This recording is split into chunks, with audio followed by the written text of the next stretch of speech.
Bienvenidos a la clase de hermenéutica estética de la música. Hoy día tenemos nosotros como tema de clase el análisis de la escucha musical. Nuestro objetivo es que al final de esta clase se pueda proponer que la escucha musical sirva para poder pensar la música. Hoy día tenemos el estudio de caso de Theodor Wieselguth Adorno. Es una aproximación hermenéutica al influjo de la música en este pensador frankfurtiano Theodor Wieselguth Adorno. En este breve ensayo que hacemos en esta clase, tengo a bien proponer una doble aproximación hermenéutica. Es una aproximación hermenéutica a las músicas que más influyeron en el pensador frankfurtiano Theodor Wieselguth Adorno, que nació a comienzos del siglo XX.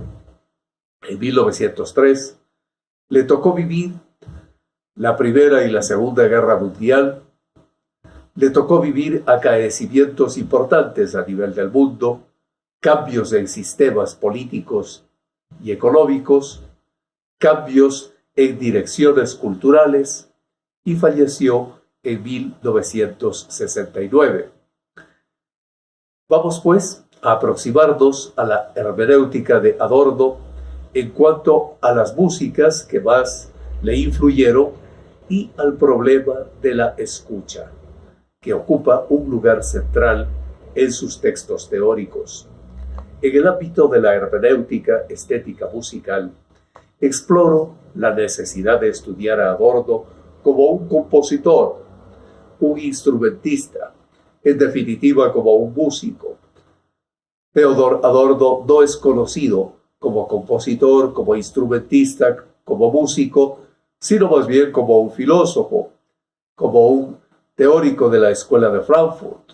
Esto no implica para nada, de ningún modo, dejar de lado su filosofía, sino más bien implica conceder la importancia que merece el aspecto que se suele soslayar de Adorno, es decir, tomar como anecdótico e incluso menospreciar el hecho de que fue músico. Y es que propongo la duda razonable de que Adorno fue antes músico que filósofo. Esta es la propuesta. Y además, solo se ocupó de los problemas filosóficos con una mayor exclusividad cuando las circunstancias le impidieron seguir simultaneando la música con la filosofía. La recepción de Adorno, en general, no ha hecho justicia a esa doble dedicación. No ha sido la recepción de un compositor, sino la de un filósofo con un pensamiento que tampoco encaja demasiado bien en la actualidad, con la globalización y el reinado de lo políticamente correcto. En cualquier caso, no parece que hubiera sido más favorable esta recepción si se hubiera producido en su faceta de compositor perteneciente a la Escuela de Viena, teniendo en cuenta la escasa fortuna de que han gozado los tres maestros de la primera generación de la Escuela de Viena. Recordemos en primer lugar a Schoenberg, luego a Webern y terminemos con Berg. No han tenido tanta fortuna, así les pasó al resto de los compositores de esta estética, incluido Robert Gerhardt, posiblemente uno de los mejores compositores españoles del siglo XX, Robert Gerhardt. No tuvo mucha fortuna. Por otra parte, durante muchos años no ha existido una biografía de Adorno que hiciera justicia al lugar que la música ocupó en su obra y en su vida. Solo con la aparición de las Detlef Clausen y Stephen Willer-Dom ha cambiado esa situación. Son dos biografías interesantes. Ahora bien, las inexactitudes y los tópicos sobre las actividades musicales de Adorno ya no se sostienen, con lo cual es mucho más viable actualmente la valoración de la obra de Adorno desde la hermenéutica estética de la creación sonora y de la música.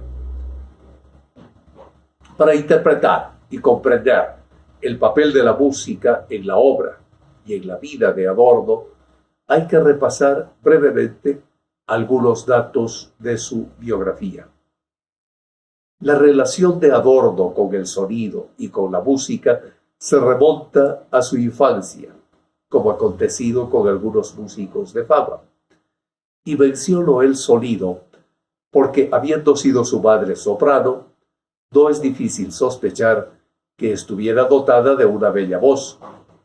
Adorno creció ya en un ambiente sonoro peculiar, potenciado por otra presencia sonora y musical, la de Agate Calvelli Adorno, hermana de su madre, pianista especializada en el repertorio vocal camerístico y operístico, que vivió hasta su fallecimiento en 1935 en el hogar de los Wiesengrund Adorno.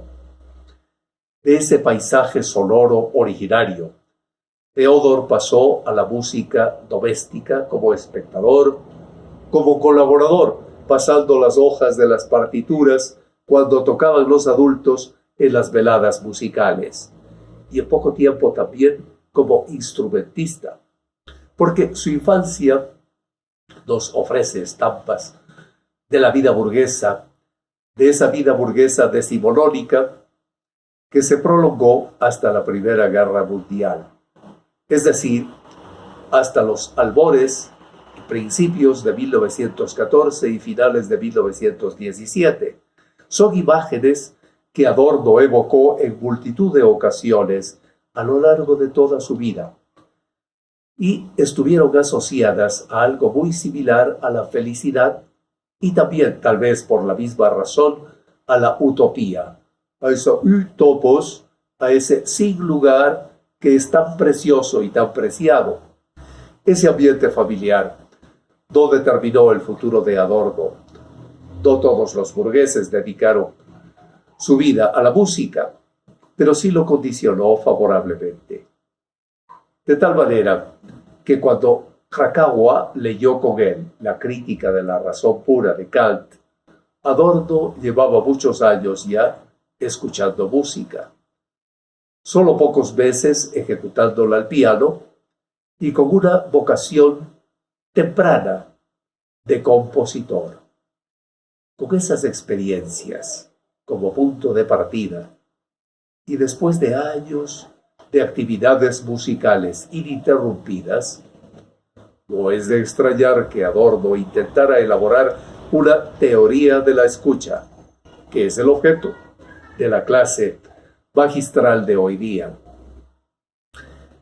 No es extraño que intentara entonces elaborar Adorno una teoría de la escucha, más una teoría de la composición musical, de la reproducción musical y también una teoría del análisis musical. En todas aquellas teorías de Adorno, por más o menos conseguidas que llegaran a estar, y a pesar de todo lo que requiera ser puesto al día, late una preocupación por el individuo concreto. Late esa preocupación por los seres humanos que también en la música y en la escucha ven limitada su libertad, ven amenazada su fantasía y ven estandarizada su forma de escuchar. Ninguna de esas teorías se encuentra expuesta en forma de tratado sistemático, al modo de la filosofía y de la teoría tradicional. Antes bien, el pensamiento adorniano es asistemático, es fragmentario, es tentativo.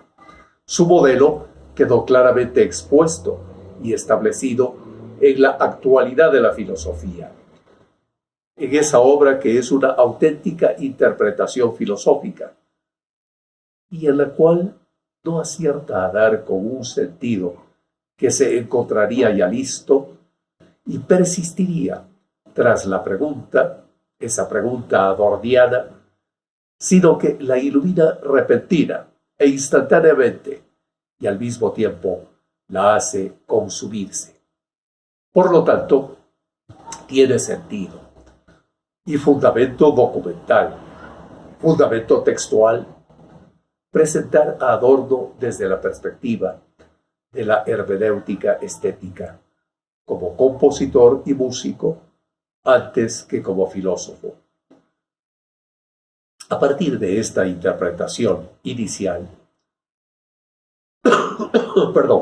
propongo una exploración por la escucha de las músicas de Adorno, que al mismo tiempo quiere ser una invitación a una escucha y a una lectura diferente de su obra.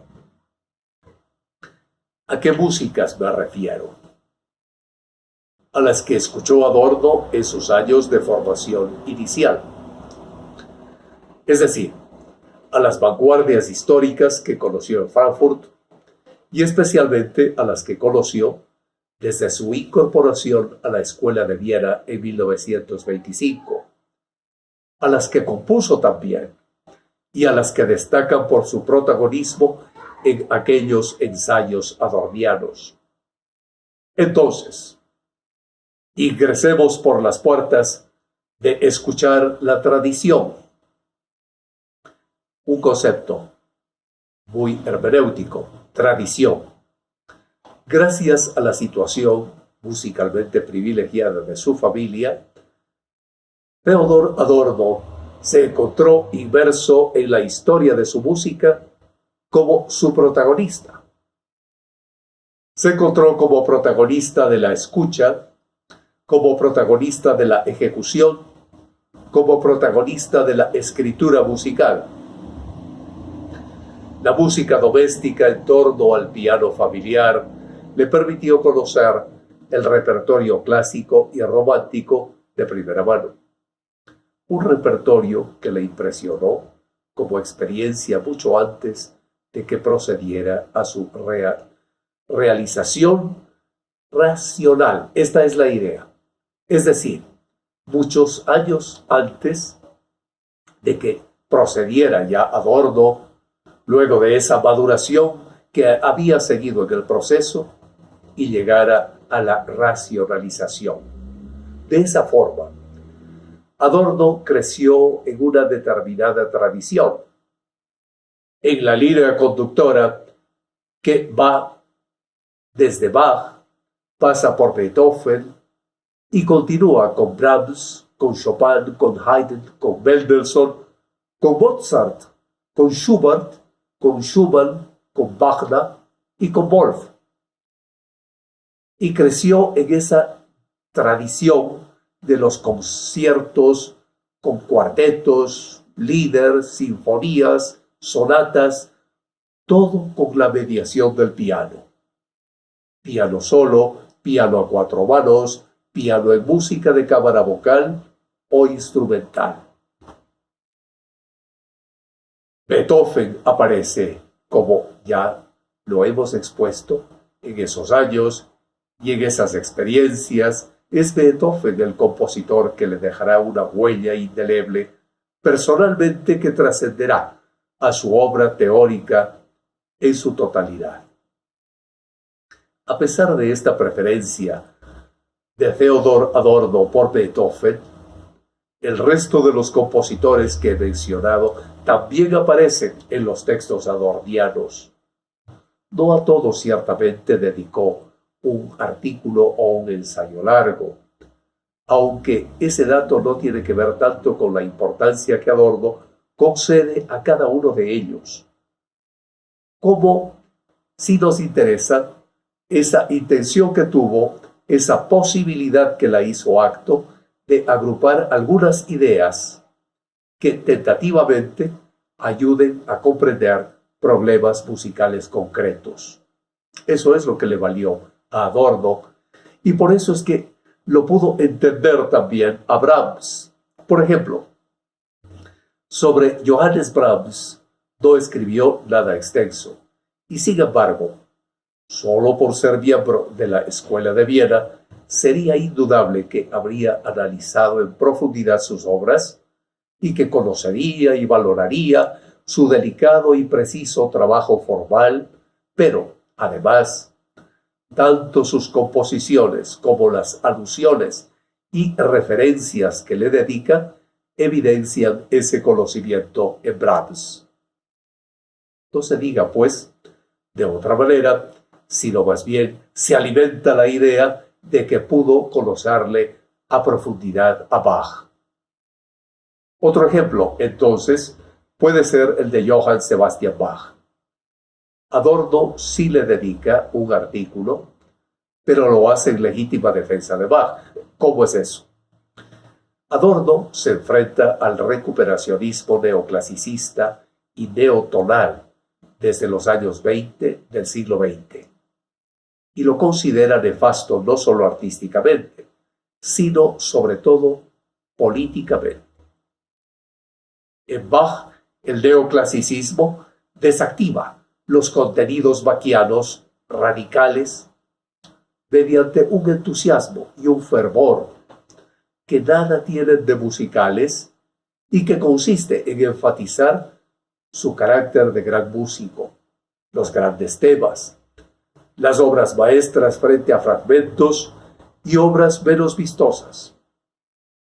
Y cita algunas obras como la fuga en do sostenido menor del primer volumen del Clave bien temperado, las fugas en mi mayor y en mi bemol mayor del segundo volumen o el concierto italiano. Una vez que Theodor Adorno trazó esta línea conductora de su obra, de su pensamiento y de su acción, ya tenemos no solo las puertas abiertas, sino el ingreso a la experiencia emancipada a través de la escucha. Adorno intenta defender, por tanto, a la música misma, ¿sí? Pero como defensa del oyente, es decir, del individuo concreto que tanto preocupó a Adorno. No es una defensa de una supuesta élite musical o del pasado glorificado frente a un presente devastador, ni mucho menos a los grandes compositores. Adorno defiende en Bach y en todos los compositores que han aportado algo a la historia de la humanidad la posibilidad de una experiencia emancipadora a través de la escucha. Esa emancipación tiene un carácter utópico que Adorno enlaza con el tema filosófico, con el tema literario, con el tema musical de la infancia. Se trata de una de las facetas más entrañables de Adorno, porque todos los momentos de su producción, independientemente de las ideas o de las expresiones que utilizara en sus escritos, Adorno cambia el tono cuando se refiere a la infancia. Muchas veces Adorno lo hace de forma autobiográfica o más o menos explícita. De hecho, la infancia ejerce en sus artículos un auténtico papel como tema personaje, relacionado con la utopía, con lo inalcanzable. Ya comentaba al principio de este trabajo la importancia de la formación musical inicial, sobre todo como fuente de experiencias personales, irrepetibles en todos los sentidos. Es esa primera vez, ese primer contacto desde la absoluta ingenuidad que Adorno distingue y analiza posteriormente en muchos pasajes wahlerianos. Mahler le interesó mucho a Adorno. Le interesó Mahler en todos sus aspectos, desde el aspecto compositivo formal hasta el aspecto humano. Y esto ejerció, como contrapunto literario del Adorno más radical filosófica y políticamente. En el artículo titulado A cuatro manos, una vez más, por ejemplo, se encuentra la evocación de la costumbre ya citada de hacer música en el hogar, y es lo que ofrece alguna pincelada de la mirada de Adorno a la niñez, mirada de la ternura que impregna la pretensión siempre ingenua de un mundo más humano.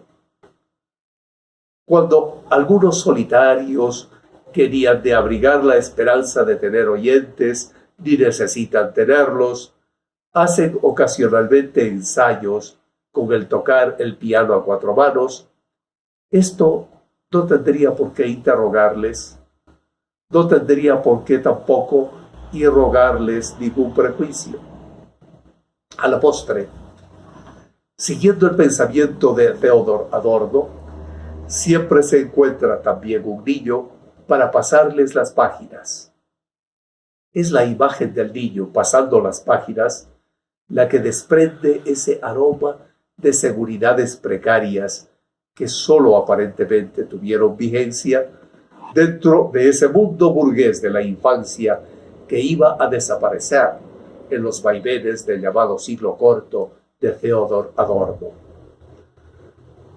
Una vez que está ubicado Theodor Adorno en este contexto, ya es muy comprensible por qué Ravel tuvo un papel importante en su vida, ya que el artículo que escribió Adorno sobre Maurice Ravel es uno de los más hermosos literariamente hablando. Le brinda la oportunidad para dirigir la mirada a la música francesa y para distinguir que el compositor vasco-francés Maurice Ravel tiene el mismo gusto por la estética de la nostalgia de la infancia que le animaba al propio Theodor Adorno. En esto se hermanan muchísimo Ravel y Adorno. Las obras de Ravel, mucho más que las de Debussy, despiden directamente las armonías, las formas y las melodías de lo burgués musical, que no puede sobrevivir en el nuevo mundo de la técnica, de las masas emergentes y del capitalismo sin freno posible. El acento de la despedida establece la diferencia entre la lengua burguesa hablada por última vez con coherencia y sentido y los dialectos artificiales que articularon los neoclasicistas. La distancia de la vals o los valses dobles y sentimentales, con cualquiera de los defectismos del grupo de Francis Poulenc, es la misma que separa socialmente al mundo burgués de la impostura pseudo-vanguardista. Por otra parte, Ravel también suena como un niño triste y un niño prodigio, con una tristeza de adulto que sueña una infancia que no habría estado libre de ataduras, una dulce infancia burguesa, que no habría sido nada similar a un paraíso, pero todavía no habría llegado a la escisión. A la conciencia de escisión podemos preguntarnos. Todavía no había llegado tampoco a la certeza del dolor, a la certeza del sufrimiento. Ravel, frente a Adorno, es un niño triste y prodigio que contempla la foto de familia. Es otra cosa la historia. Si no es contemplar la foto familiar. Pero, sin nostalgia, nos hace entender Adorno, sin pretensiones, mirando de tú a tú al cadáver, inevitablemente no hermoso pero familiar, al fin y al cabo, el cadáver del ayer. Y así lo trató en sus obras, sin perder la compostura, respetando su final, con ternura. Por eso mismo, Ravel, consciente y digno, músico del adiós latino a un refugio, que tal vez no lo fue nunca del todo, pero que en ningún caso volverá a aparecer en la música como tal. Es la práctica común, es el tonalismo, es la vieja música burguesa europea. Una vieja música, arte pasado de moda, y esto le interesa mucho a Adorno, que como percibe el mismo Adorno, todavía puede confiar algún secreto, pero lejos de las salas de concierto y lejos de las formas groseras del mercado. Muchas obras se revelan tan solo al tímido, es un tímido gesto nada más, lo que se revela de ese recuerdo que con ellas comparte el secreto. ¿Cuál es ese tímido gesto? Participar de la sociedad como hombre más humano. Si de esto se trata, Mahler es adecuado para estudiar en el escritorio de Adorno. Sin embargo, años más tarde, en la monografía que hizo Theodor Adorno sobre Mahler, aparecieron ligadas claramente la infancia y la utopía. Le interesó mucho a Adorno también el estudio de la utopía. Es decir, infancia y utopía en las huellas de los recuerdos de la infancia, cuyo brillo es tal que parece como si solo por ellas mereciese la pena vivir. Son el lugar en donde la música mahleriana se aferra a la utopía. Mas para Mahler no tiene menos autenticidad la conciencia de que esa felicidad es una felicidad perdida y de que sólo en cuanto tal se convierte en lo que nunca fue. Adorno persigue esa mirada hacia atrás con una ternura abismal. Tiene una ternura abismal en las obras de Mahler. Como en otros textos comentados, no es difícil ver al propio Adorno mirando hacia atrás, hacia el territorio de la felicidad perdida e inalcanzable. Pero si mira hacia atrás, también escucha a las vanguardias históricas. Adorno vivió el final de la época burguesa y lo escuchó en los conciertos, lo escuchó en las óperas que frecuentó desde niño. Gracias a su inversión familiar en la tradición de lo que Wilhelm Dilthey consideraba como la gran música europea. Fíjense ustedes, otro filósofo vinculado con la música, Dilthey. Percibió Adorno las novedades con criterios muy exigentes. No es lo nuevo sin más lo que atrae a Adorno en las composiciones de las vanguardias, sino que ya entonces buscaba la música que estuviera a la altura de su tiempo. De ahí su disgusto con todas las pseudo-vanguardias, o con la ausencia de radicalidad de muchas de las propuestas que se disfrazaban de modernidad. Especialmente desafortunadas le parecieron aquellas obras neoclásicas. Perdón. Y sobre todo, le pareció especialmente muy desafortunado el inspirador Igor Stravinsky. Él exigía una música acorde con las perspectivas emancipadoras que hasta la década de los 30 en el siglo XX animaron a tantos otros intelectuales de su círculo de amistades. Walter Benjamin, Bloch, Brecht, Eisler, Horkheimer. Durante los años de formación de Adorno, la música alemana, que en un sentido amplio abarcaba también a la música austríaca y a una parte de la música checa, comenzaba a manifestar las diferentes tendencias que en las décadas anteriores a la Segunda Guerra Mundial iban a ser referenciales. La confusión parece ir en aumento Y lo que pasa ahora no tiene precedentes. Pensémoslo así. Se habla de tendencias para preguntarnos después en qué tendencia hemos de creer, en qué tendencia hemos de confiar. Las tendencias a que se refiere Weber son el impresionismo, preferentemente el impresionismo francés, aunque con desarrollos periféricos importantes en España y en Italia. El neoclasicismo francés del grupo de los seis, entroncado con Stravinsky, el folclorismo de los compositores de la periferia europea, especialmente los húngaros y los checos, la escuela neoalemana heredera de Liszt, representada por Richard Strauss, y el atonalismo libre y el atonalismo sistematizado de la escuela de Viena. Esas tendencias no solo eran tales, sino que expresaban las tensiones existentes en la sociedad y que se manifestaban violentamente. Lo recuerda así Adorno.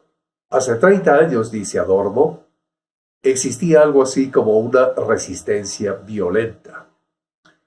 Por ejemplo, sigue Adorno recordando, y yo le recuerdo a él, que decía que, por ejemplo, el estreno de la segunda sinfonía de Krennek en Kassel todavía levantó un escándalo, por no hablar de los escándalos producidos por los estrenos de los Alte Berliner de Alban Berg o de la consagración de la primavera de Igor Stravinsky. Y estos recuerdos de Adorno me llevan a un recuerdo de Adorno sobre él, porque él estudió piano y diferentes materias teóricas, pero además de la experiencia musical de la infancia, conoció todas esas tendencias a profundidad desde muy temprana edad. De la exclusividad de su formación musical nos da idea él mismo en diferentes textos. Por ejemplo, en uno de los motivos recogidos en Quasi una fantasía, lo narra así. Ya conocía a Berlioz, ya conocía a Liszt, ya conocía a Wagner, estudiaba los tratados de orquestación, la descripción de un clarinete bajo, de un corno inglés o incluso del difunto Serpentón. Le procuraba a Adorno las mismas sensaciones que le había producido la maquinaria inaccesible de la lejana Electra. Y nada le interesaba más al escuchar Don Juan y Una vida de héroe que reencontrar aquella identidad de estos instrumentos. Aunque está hablando de Richard Strauss, lo que resulta sorprendente es que habla retrospectivamente, hacia atrás de esos conocimientos, cuando solo él contaba 15 años. En pasajes similares, nos da cuenta Theodor Adorno de sus conocimientos al hilo de las obras de Schweitzer y en concreto de su ópera Estigmatizados, estrenada en Frankfurt en 1918. Precisamente de ese año de tormentosos acaecimientos de guerra de recuerdos, data la primera composición de Adorno, que curiosamente es una obra vocal. Los 4 poemas de Stefan Georg para canto y piano opus. Por las mismas épocas, comienza Adorno a anotar sus impresiones de los conciertos de Frankfurt. Aparte de esas experiencias de su infancia, que fueron experiencias ya hermenéuticas, tal vez la experiencia hermenéutica que más marcó a Adorno fue Pozzotanto, en el formato de los 3 fragmentos o en el de la ópera. Quedó literalmente atrapado por la música de Berg, que alcanza en esa partitura una de las cumbres de la historia de la música occidental. Adorno estuvo años analizándola hermenéuticamente. La escuchó hermenéuticamente todas las veces que pudo en esas escasas primeras representaciones. Para él, Wozzeck representaba el primer modelo de una música del auténtico humanismo. A Adorno le sedujeron varias características de la ópera. La relación entre la obra musical con la obra literaria le fascinó. Pero además de la profunda compasión de Bach con el sufrimiento, le fascinó a Adorno la calidad de la orquestación. Se puso a analizar esa calidad de orquestación desde perspectiva hermenéutica. Y es que Berg no va a la saga de Ravel o de Stravinsky. No. Está a la par. Pensaba que lo superaba en cuanto a la capacidad de pintar con colores sonoros, con unas combinaciones absolutamente originales frente a las de Schoenberg o Webern, y sin embargo, perfectamente convenientes para sus modalidades, para esas modalidades del atonalismo, la energía de ese humanismo que menciona Adorno atraviesa cada nota, cada compás, alcanzando en la muerte de Wozzeck un momento expresivo que no tiene parangón en la música de la Escuela de Viena y en una buena parte de la música del siglo XX. Pues en este viaje hermenéutico de exploración a Adorno que hacemos en este momento, estamos invitados a escuchar hermenéuticamente las composiciones de Adorno. Ubiquémonos por un instante entre enero y marzo del año 34 del siglo XX. Adorno y Walter Benjamin debaten en su correspondencia sobre El tesoro del indio Joe, el proyecto de Singspiel que iba a cerrar prácticamente la actividad compositiva de Adorno. No llegaron a ningún acuerdo. Adorno pensaba que su proyecto estaba muy relacionado con la imagen de la infancia que aparecía en uno que otro en algunos textos de Walter Benjamin, pero este no lo entendió así. Los acontecimientos políticos del momento y la necesidad de salir de Alemania impidieron a Adorno concluir ese intento operístico, quedando el Singspiel reducido a libreto escrito por el propio Adorno, y solo 2 números compuestos y orquestados fueron los que quedaron. Adorno, para ese entonces, había comenzado a componer muy temprano, al mismo tiempo que empezaba también a escribir los comentarios y las críticas de conciertos. Desde su juventud, Theodor Adorno, por tanto, van apareciendo unidas la actividad teórica y la actividad práctica. Esa práctica consistió, a lo largo de su vida, en el análisis musical, la ejecución instrumental y la composición. La actividad teórica estaba centrada en la lectura, en la redacción de los artículos, en los que Adorno incorporaba los resultados de los análisis musicales.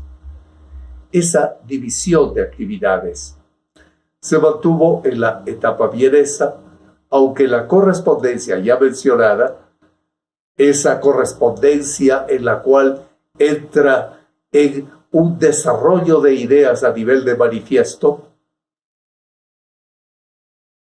allí, con Alban Berg, Adorno sitúa la composición musical como la cima de la actividad intelectual y como su objetivo principal.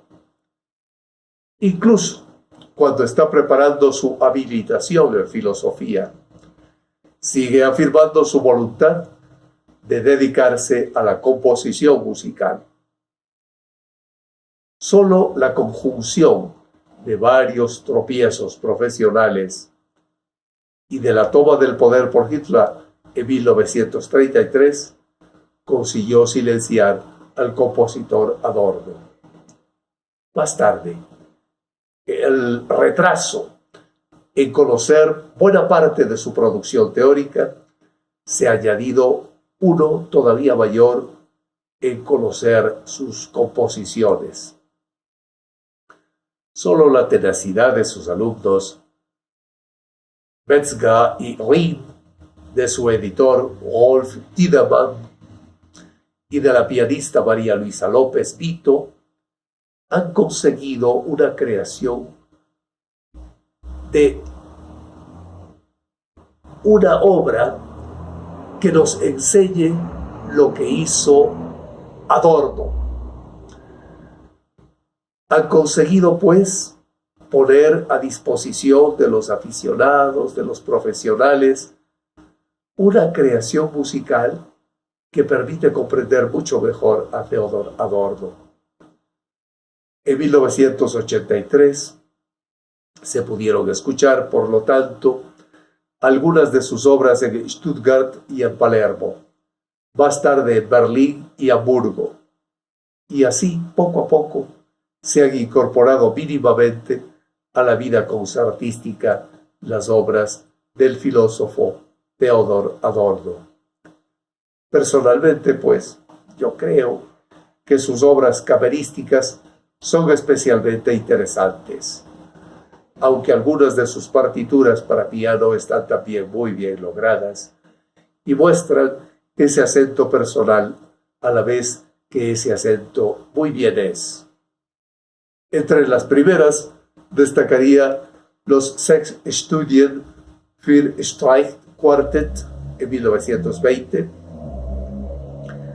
y los Zwei Stücke für Streichquartett Opus 2 de 1925 y 1926. De las obras para piano, la Eine kleine Kindersuite für Klavier en 1933, que es poco tributaria del lenguaje vienés radical, pero buena maestra, sí, es una buena maestra.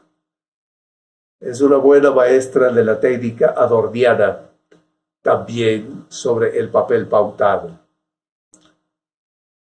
En la escucha, que esto es lo interesante de la hermenéutica de Adorno, como en el trabajo y en el ocio, es el individuo el que está indefenso. Concibe de alguna manera esto Adorno. En la escucha, la indefensión es mayor por ser más difícil demostrable primero al propio oyente. Es un tema adorniano sin ninguna duda, pero está también en Roland Barthes y en Cuillard, en Szendi, en Lagemann, en Nazi y en Acerber. El pensamiento occidental ha preferido la visión como modelo, pero el mundo de la escucha no se debería soslayar ni en la música, ni en la estética, ni en la filosofía, ni en la literatura. Mediante la propuesta de una nueva escucha, de una escucha estructural, Adorno está defendiendo la posibilidad misma de una forma de comportarse e incluso de un nuevo tipo humano. Su intento es, en definitiva, contrarrestar hermenéuticamente lo que percibe de manera clara en los Estados Unidos de América y que lleva la marca de convertirse en global, que es la liquidación del individuo que constituye esa asignatura típica y característica de la nueva situación musical. Esa preocupación adorniana de Theodor Adorno por el hundimiento de la humanidad en un nuevo género que está presente en esos artículos de dos maneras complementarias es lo que nos lleva a nosotros a pensar que por una parte aparecen continuamente elementos de un humanismo positivo en varios aspectos. En la afirmación de la fantasía como parte fundamental de la creación y en la recepción, en la posibilidad de una experiencia lúcida del objeto en lugar de esa percepción fragmentaria que viene impuesta por la constitución enfermiza de las creaciones pretendidamente vanguardistas, como las de Igor Stravinsky, por ejemplo, o por las canciones de moda que produce la industria del entretenimiento. La necesidad también de una escucha estructural frente a una escucha atomizada, nos plantea Adorno. De esa escucha atomizada, también denominada como regresiva, que detiene a los oyentes de una falsa infancia acústica, solo capaz de la degustación culinaria y reduccionista, inevitablemente incompleta, de las creaciones sonoras, o la defensa general de la nueva música como causa de expresión frente a los que la reducen a una mera sucesión de eventos sonoros articulados con cualquier gramática musical. La crítica de la industria musical le preocupa a Adorno, porque la crítica de la industria musical diseña por su parte el negativo de un programa humanista. Es la amenaza de la nivelación de la conciencia musical, que además lleva aparejada la creación de una conciencia falsa.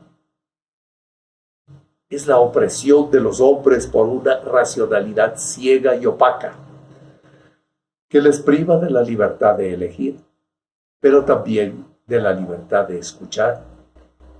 Es la regresión a un estadio primario a través de los ritos, de esos ritmos diferentes aparentemente, pero mecánicos en el fondo.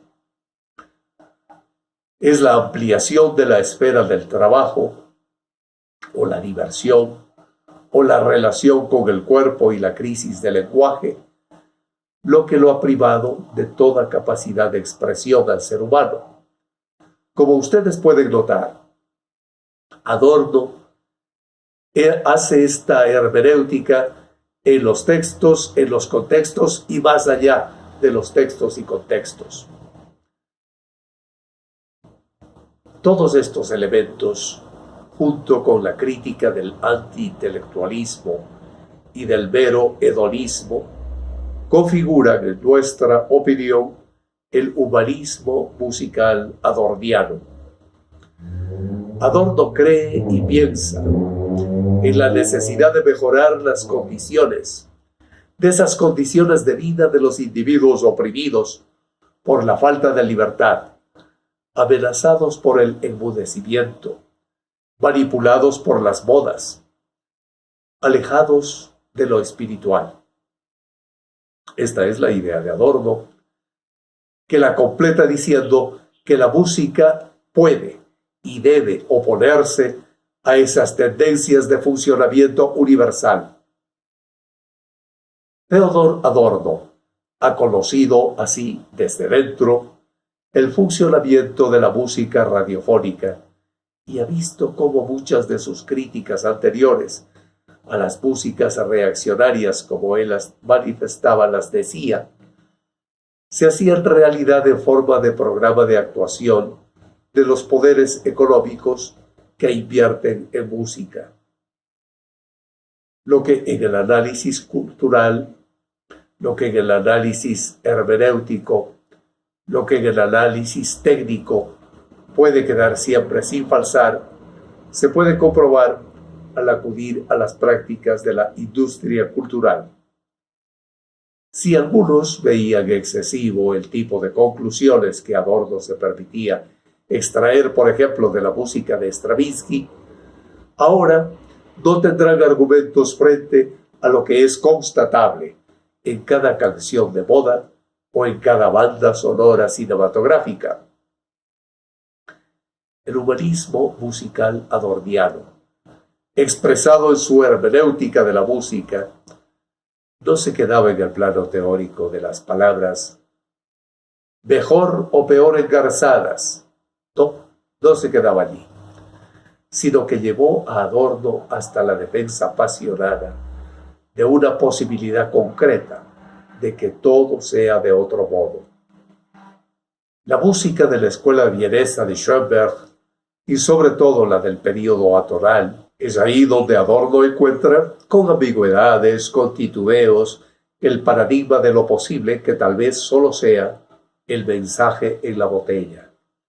Como ese papel que se escribe, se lo pone dentro de una botella, un corcho se lo lanza al mar.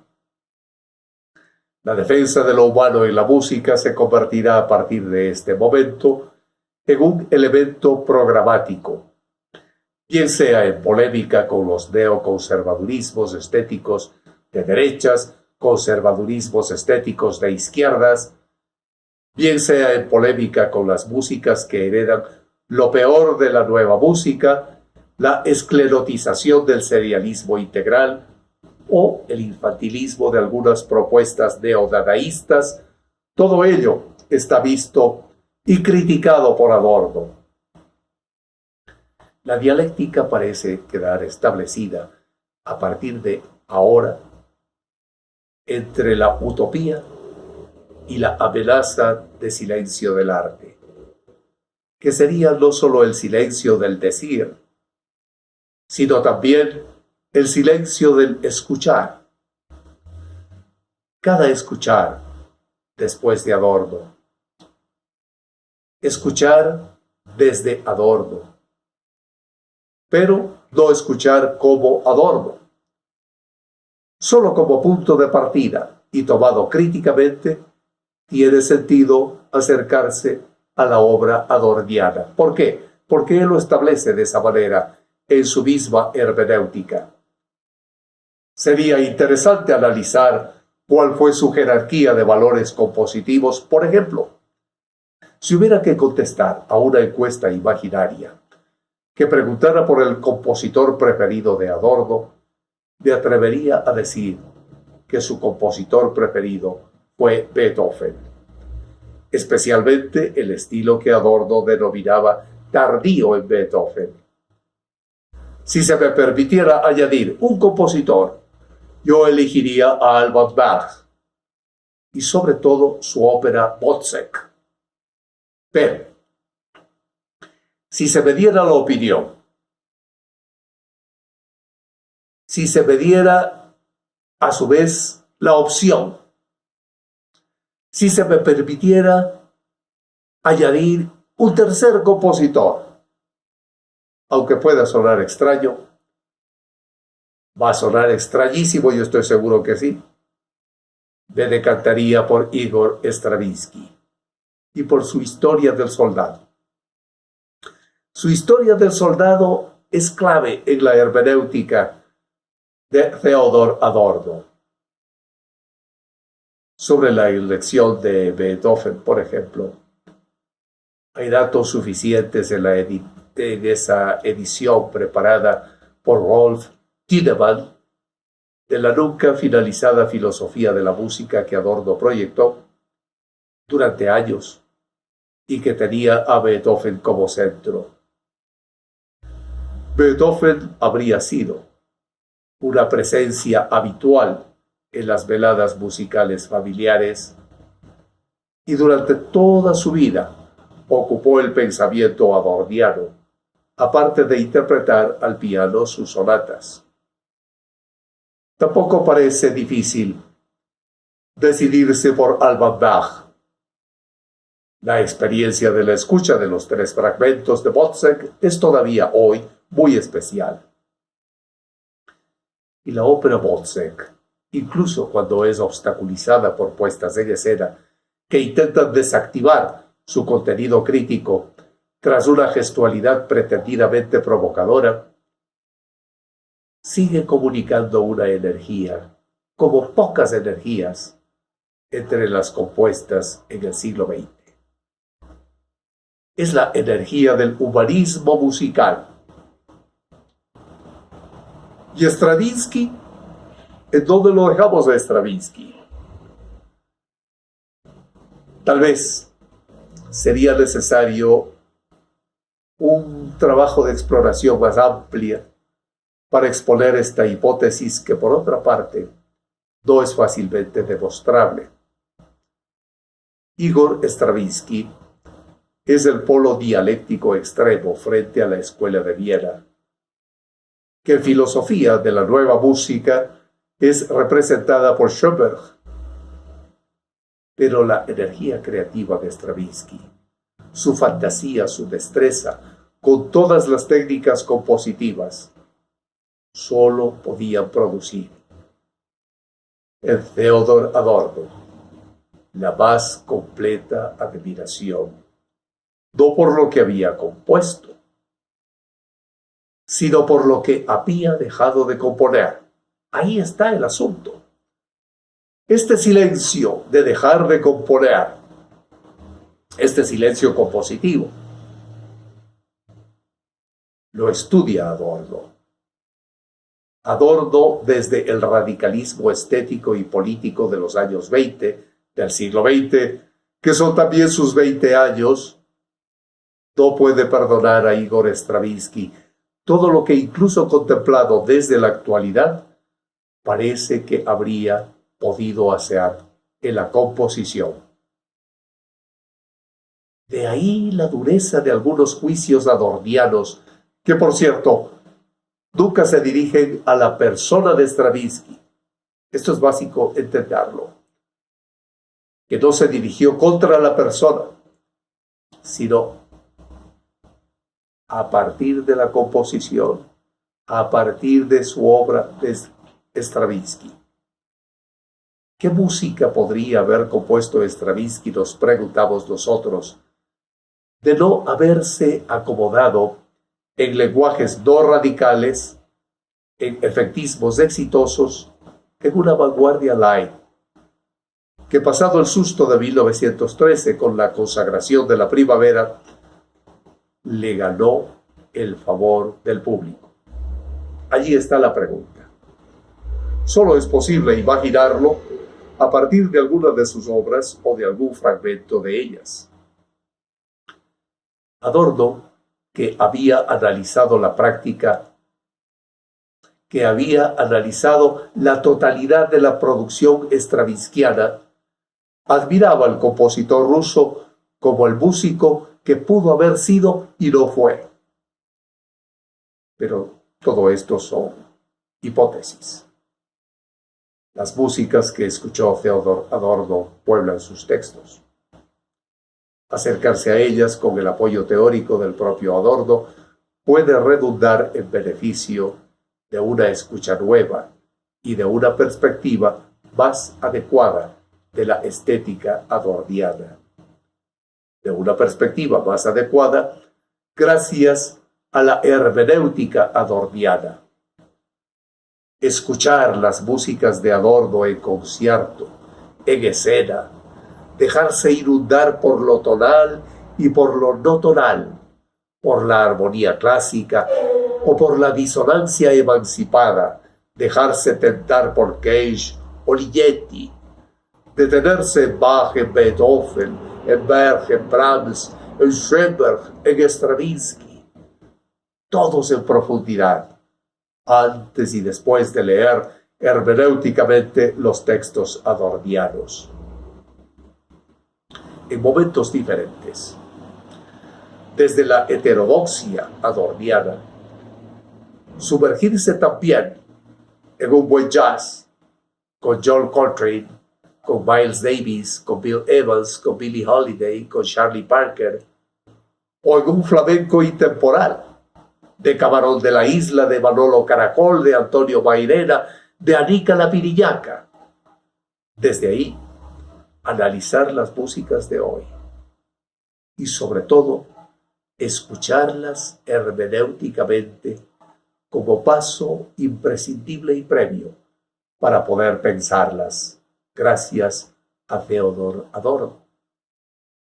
Hemos llegado así al final de nuestra clase de hoy, dedicada al estudio de caso, centrado en la hermenéutica de Theodor Adorno, que nos ha propuesto la escucha musical para poder pensar la música. Gracias a ustedes. Felicidades.